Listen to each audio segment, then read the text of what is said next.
कहते हैं कुछ खास आवाज़ों से दिल की धड़कनें तेज़ हो जाती हैं। I am so thankful to God कि बहुत सारे लोगों के लिए मेरी आवाज़ ऐसी आवाज़ों में से एक है। और इसी आवाज़ की बदौलत मुझे मेरी एक फ़ैन का दिया हुआ कॉम्प्लीमेंट याद आता है कि आपकी शख्सियत चेरापूंजी की बारिश की तरह है कि एक बार चेरापूंजी में दाखिल हो गए तो ऐसा हो ही नहीं सकता कि बारिश को नजरअंदाज कर सके। This is Armaan's birthday special podcast. तो जैसे सब जानते हैं कि एक्टर शाहरुख के लिए मेरी लॉयल्टीज नेक्स्ट लेवल है। अब अक्टूबर 2021 में his son got arrested. October 2021 में ही one of my biggest fans Anjali passed away और वो उन लोगों में से एक थी वो जो किसी फिल्मी गाने की लाइन है, तुम्हें चाहेंगे, तुम्हें पूजेंगे, तुम्हें अपना खुदा हम बना लेंगे। She was very much suffering with a disease और कई बार उसने कहा कि अरमान तुम कह दो खुदा से, वो मुझे ठीक कर देगा, मुझे यकीन है वो तुम्हारी बात नहीं टालेगा।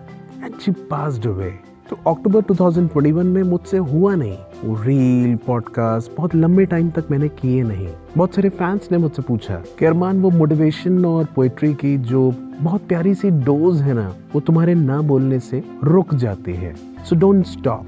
मैंने ये बात सबको तो नहीं बताई कि मैं इतने दिन खामोश क्यों रहा, लेकिन रिश्तों में ईमानदारी बरती है। कोई अपना है तो है और जिंदगी रहते कदर कीजिए। वो एक सुशांत सिंह राजपूत की डेथ होती है या सिद्धार्थ शुक्ला चले जाते हैं या मेरी फैन अंजलि गुजर जाती है तो हमको लगता है कि नहीं यार, काश कुछ और बातें कर ली होती, काश किसी तरह जाने वाले को बचा लिया होता। लेकिन बहुत सारे लोग हमेशा हमारे आसपास होते हैं, हमारे अपने होते हैं। हम जीते जी कदर नहीं कर पाते। और ये बात मैंने खुद अपने पापा को खोकर, माया को खोकर जानी कि जिंदगी रहते कदर करना चाहिए, रिश्ता जिंदा रहते कदर करना चाहिए। क्या पता कल हो ना हो। और अभी तक जो सीखा है, जो जाना है, उसमें सबसे प्राइमरी बात ये है कि जीना तो है उसी का जिसने ये राज जाना है, काम आदमी का औरों के काम आना। मुझे बस कोई मैसेज कर दे कि मैं आरजे बनना चाहता हूँ या मुझे राइटिंग में इंटरेस्ट है, फॉरेन तो नहीं लेकिन जैसे ही मुझे समय मिलता है I try to help them out. और मुझे बहुत छोटी छोटी सी बातें खुश कर देती हैं। जैसे मेरी बहुत अच्छी दोस्त राशि ने घर पर बनाया हुआ एक वीडियो भेजा जिसमें वो टीवी देख रही थी और टीवी पर शाहरुख का छैया छैया आ रहा था। शाहरुख ट्रेन पर उछल रहे थे, गा रहे थे, यार है जो खुशबू की तरह वो जिसकी ज़बां उर्दू की तरह। उसने कहा मैं घर पर देख रही थी और सरप्राइजिंगली मुझे तुम बहुत याद आए। बस इतना कहना था। उसका ये मैसेज, उसका ये video kept me happy over a very long time. तो ये छोटी छोटी सी खुशियां, ये अपनापन, this is priceless. November 2021 I met with an accident. Consequences ऐसे थे कि मेरी जान बचनी बहुत मुश्किल थी। रात 1 या 1:30 बजे की बात है। मैं अनकॉन्शियस अकेला घायल पड़ा हुआ था। जाने क्या हो सकता था, बट खुदा ने एंजल्स भेजे। ऋतिक, वसीम, सोनू भाई, इन सारे लोगों ने खुदा का काम किया क्योंकि मेरी तरह शायद ये भी जानते थे कि एक इंसान की जान बचाना सारी इंसानियत की जान बचाना है। ये लाइक्स, कमेंट्स, सब्सक्रिप्शंस, इस सब से परे मेरा मकसद तो ये रहता है कि नफरत, डिप्रेशन और कंफ्यूजन से भरी दुनिया में प्यार की मात्रा बस थोड़ी बढ़ा दो ताकि लोगों के बीच नफरतें कम हो सके, डिफरेंसेस कम हो सके। यही मेरी नियत है। सब्सक्रिप्शंस आ जाएंगे जब आएंगे। तो बस इतनी सी बात है, मिलजुल के रहो और प्यार करो। एक चीज यही जो रहती है, हम उस देश के वासी हैं जिस देश में गंगा बहती है। अरमान में, अरमान की आइडियोलॉजीज में अगर आप यकीन रखते हैं तो एक दूसरे का ख्याल रखिए। मुश्किल दौर में एक दूसरे के और ज्यादा करीब आ जाइए। बड़े बड़े गिफ्ट से भी ज्यादा मुझे ज्यादा मोल इस बात का रहता है कि किसी को पता हो कि अरमान को सोहन हलवा कहाँ का पसंद है, मूंगफली कहाँ की पसंद है, अनियन कैप्सिकम पिज्जा पसंद है। ये छोटी छोटी बातें बहुत मैटर करती हैं मेरे लिए। सारा ही शहर उसके जनाजे में था शरीक।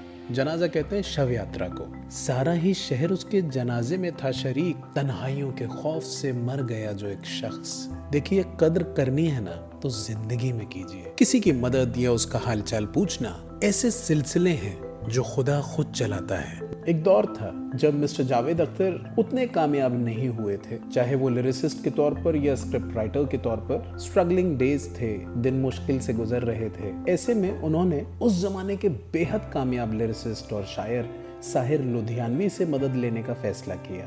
फोन किया और वक्त लेकर उनसे मुलाकात के लिए पहुंचे।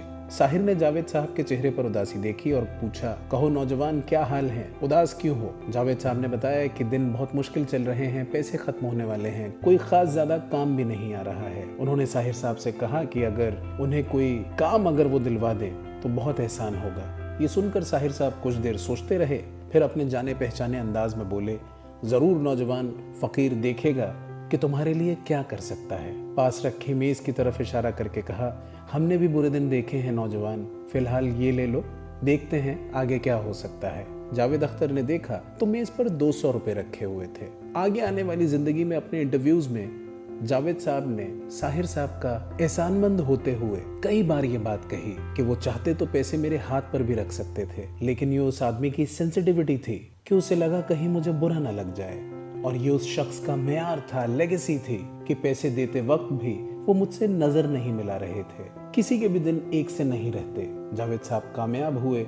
साहिर साहब के साथ अब उनका उठना बैठना बढ़ गया था, क्योंकि त्रिशूल, दीवार और काला पत्थर जैसी फिल्मों की कहानी सलीम जावेद की थी तो गाने साहिर साहब के। अक्सर वो लोग साथ बैठते, कहानी, गाने, डायलॉग्स वगैरह पर चर्चा होती। इस दौरान जावेद अख्तर साहब शरारत में साहिर साहब से कहते, साहिर साहब, आपके वो 200 रुपए मुझ पर उधार हैं, दे भी सकता हूँ लेकिन दूंगा नहीं। साहिर मुस्कुराते और हंसी मजाक का ये सिलसिला चलता रहा। साहिर साहब और जावेद साहब की मुलाकातें होती रहीं, अदबी महफिलें जमती रहीं और वक्त गुजरता रहा। फिर एक लंबे अरसे के बाद 25 अक्टूबर सन 1980 की शाम को जावेद साहब को पता चला कि साहिर लुधियानवी नहीं रहे, हार्ट अटैक आया था। जावेद साहब के लिए ये सुनना आसान नहीं था। वो जितनी जल्दी हो सकता था उनके घर पहुंचे तो देखा कि उर्दू शायरी का सबसे करिश्माई सितारा सफेद चादर में लिपटा हुआ था। जावेद साहब जब इस इंसिडेंट का जिक्र करते हैं तो बताते हैं कि मैं उनके करीब गया तो मेरे हाथ कांप रहे थे। मैंने चादर हटाई तो उनके दोनों हाथ उनके सीने पर रखे हुए थे। मैंने उनकी हथेलियों को छुआ और महसूस किया कि ये वही हाथ हैं जिनसे इतने खूबसूरत गीत लिखे गए हैं, लेकिन अब वो हाथ ठंडे पड़ चुके थे। जुहू इलाके के कब्रिस्तान में साहिर साहब को दफनाने का इंतजाम किया गया। सुबह सुबह का वक्त था। रात भर के इंतजार के बाद साहिर को सुबह दफनाया जाना था। साहिर साहब को पूरी रस्म रिवायत के साथ दफन किया गया। साथ आए तमाम लोग कुछ देर बाद वापस लौट गए, लेकिन जावेद अख्तर काफी देर तक कब्र के पास ही बैठे रहे। उन्हें याद करते रहे, रोते रहे।